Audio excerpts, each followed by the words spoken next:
কেন মানব সমাজে সবসময় এত বিশৃঙ্খলা ও অস্থিরতা? কেন কেন মানুষ সুখী নয়, মানুষ শান্তিপূর্ণ নয়?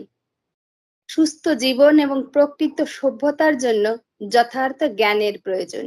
আর এই জ্ঞান মানুষের জন্য, পশুদের জন্য কিন্তু এই জ্ঞান নয়।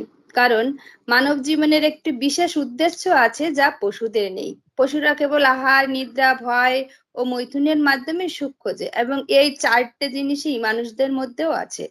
কিন্তু কোনো মানুষই কেবল এইসব পাশবিক যে প্রবৃত্তির মাধ্যমে ইন্দ্রিয় সুখ লাভ করে তারা যে মানে পূর্ণরূপে পরিতৃপ্ত হতে পারে না। কারণ মানব জীবনের লক্ষ্য হচ্ছে উচ্চতর ভগবত উপলব্ধি।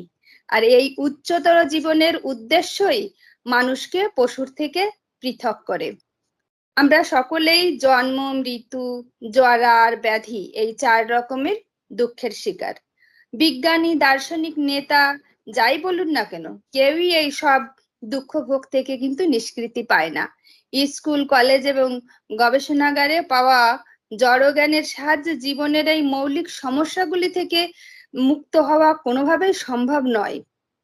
জড়জ্ঞান আমাদের কেবল উন্নত উপায়ে ইন্দ্রিয় ভোগ করতে শেখায়, আর কিছু নয়। আমরা এই জ্ঞানের দ্বারা প্রকৃতিকে শোষণ করে প্রকৃতির সম্পদকে কেবল ভোগ করতে শিখি, কিন্তু এর ফলে মানব সমাজের ভোগবাদের প্রকোপ বাড়তে থাকে। দেখা দেয় অসুস্থ প্রতিযোগিতা, লোভ, অসন্তোষ আর যুদ্ধের দাবানল। ব্যক্তি মানুষের জীবন ভরে ওঠে দুঃখ, নিঃসঙ্গতা, হতাশা আর অতৃপ্তিতে। ভগবদ গীতা কোনো নির্দিষ্ট গোষ্ঠী বা সম্প্রদায়ের জন্যও নয়, তা বিশ্বের প্রতিটি মানুষের জন্য। এমনকি বিশ্ব ব্রহ্মাণ্ডের প্রতিটি জীবের জন্য বিশ্বের প্রতিটি মানুষ ভগবদ গীতা অধ্যয়ন করে জীবনের অর্থ ও উদ্দেশ্য উপলব্ধি করতে পারে। কৃষ্ণ।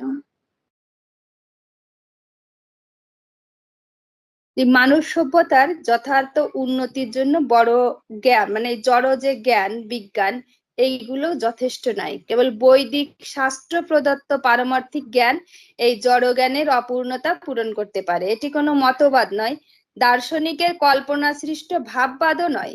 এই জ্ঞান পরম সত্য, নিত্য, শাশ্বত এবং সনাতন। তা পূর্ণ ও অভ্রান্ত, এবং এই অভ্রান্ত যে শাশ্বত জ্ঞান, এটাই হচ্ছে এই শ্রীমদ্ ভগবদ গীতার সারথী সার। ভগবদ গীতা হচ্ছে সমস্ত